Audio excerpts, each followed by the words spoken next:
Hello folks, we are in DCS in the Hornet again.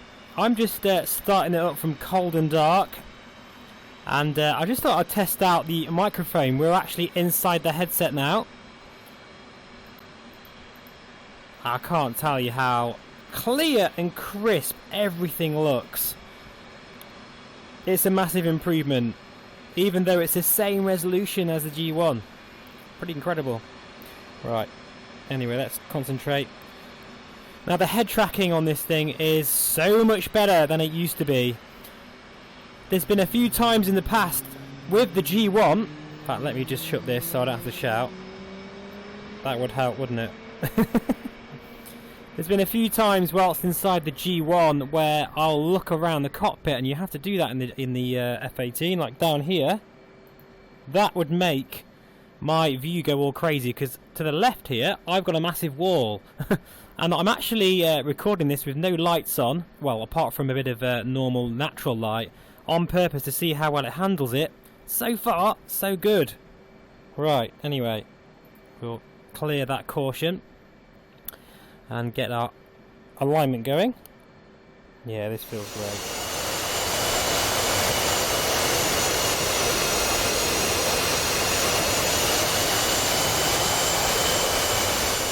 So as we're sat here on the runway, I'm just looking at all the gauges again. I can see absolutely everything, about 50% more than I could in the G1. I can't believe I'm saying that, but it's true, guys. Like the standby altimeter, I can read that no problem. In fact, there's nothing I can't read. But that is a first. And in terms of performance, well, expect the same performance as you would if you have a Reverb G1. Having said that, I do feel that the open beta, the latest one in DCS that I'm running at the time of this recording, is a bit stuttery. That's nothing to do with the headset. And the sounds, my goodness me, the Valve Index style sort of off-ear speaker system is quite a genius design, because I feel like I've actually got cupped headphones over my ears, yet I'm actually feeling cooler because they're off my ears, and it just gives me a little bit, I feel less claustrophobic, if that makes sense. Anyway, let's I'm really excited to hear the Hornet again with these speakers, so time to light the afterburner here and go for a takeoff. Oh, check trim. Hang on a second. Abort. Right, trim is now set for takeoff. Right, we'll try again. Here we go.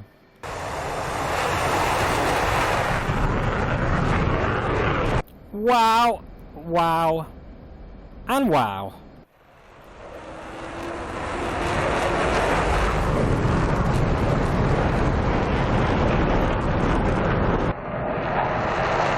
Oh my God. Oh my word. That sounds absolutely epic. The speaker system, the audio, I mean, it's worth the upgrade just for that, to be honest. Okay, I need to make a conclusion really, don't I? Because I am going to do a full review of this headset anyway. But this has shocked me. I did say a few videos back that I'm quite happy with my Reverb G1. And I was. Until HP decided to send over a Reverb G2. And now I cannot go back. I really can't. The resolution and colours, the brightness, the display is so much better. It's so crisp, beautiful on the eyes. Alongside the audio, which is a huge upgrade, and the controllers actually, which I'm still on the same set of batteries at the moment, and I've been using it a lot, as you probably can tell. Yeah, it's a worthy upgrade, and I haven't even mentioned the comfort yet. Now, I really do feel actually that this headset is a little bit heavier than the G1, particularly it's a little bit front heavy, and if you've got a small head, you might struggle to get it fastened properly, because I mean, I've got a massive head and I've got the straps tighter than I would have on the G1, so that's just worth mentioning as well, I think. But oh guys, this is just such an epic experience. I think another flyby is in order here. Wowzers.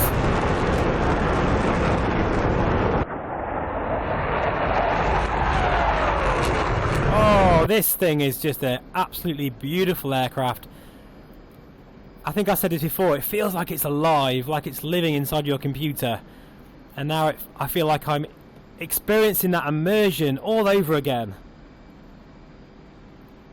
Right, anyway, let's go and head back to the airfield because I don't want this to be too long of a video.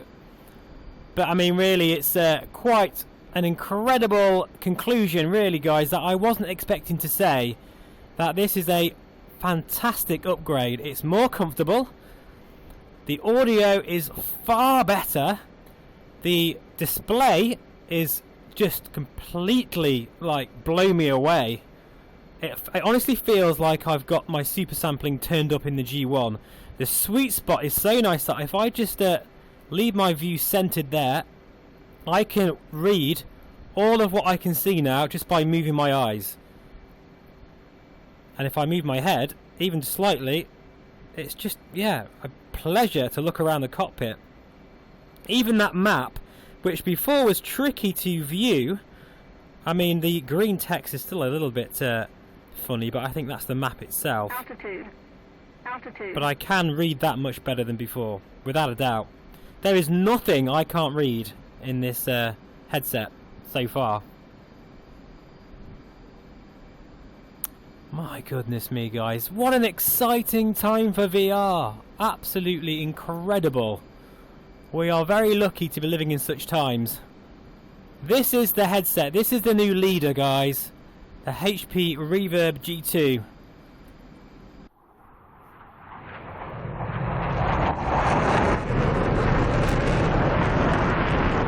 Altitude. So at the moment I'm getting around 35-40 frames per second. So I'm not quite at that point where I'd be able to use motion projection. So I'm getting a little bit of ghosting every now and then, particularly if I do this. I can see a little bit of ghosting. But it's not that bad, to be honest, and it's no worse than, say, Oculus when it's between those difficult asynchronous time warp figures. Say if you're getting 35 frames in the Rift S, you'd be getting a lot worse juddering than this. But also, just to add, that Windows Mixed Reality are currently beta testing their brand new sort of motion projection feature, which will enable a third frame to be utilized. That means you'll be able to get really smooth performance down to 30 frames per second. Now, that's a big deal, and I really wish I could talk more about the Microsoft Flight Simulator VR beta, but of course I cannot at the moment because I'm under NDA. But I will say it's friggin' awesome, and I'm allowed to say that simply because Asobo have already said it's amazing, so I can get away with saying that.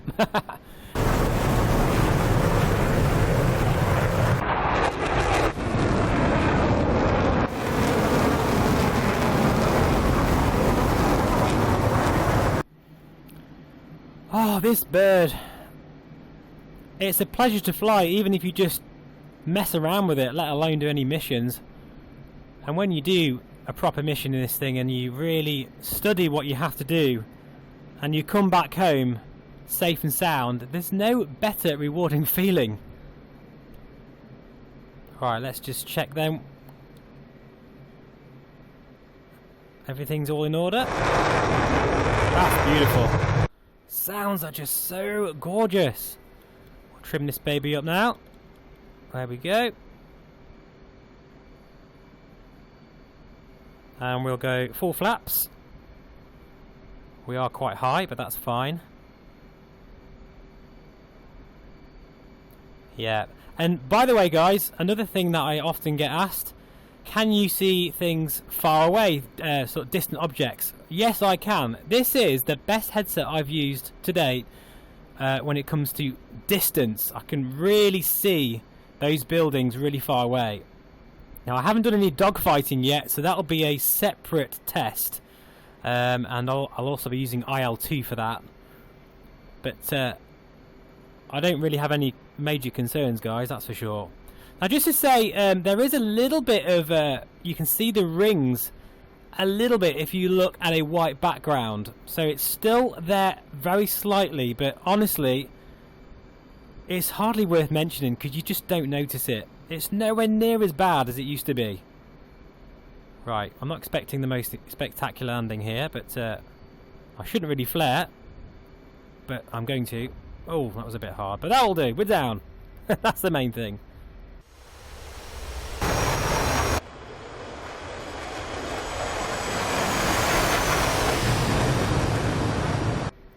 So thank you so much guys for watching this sort of first look at DCS in the Reverb G2.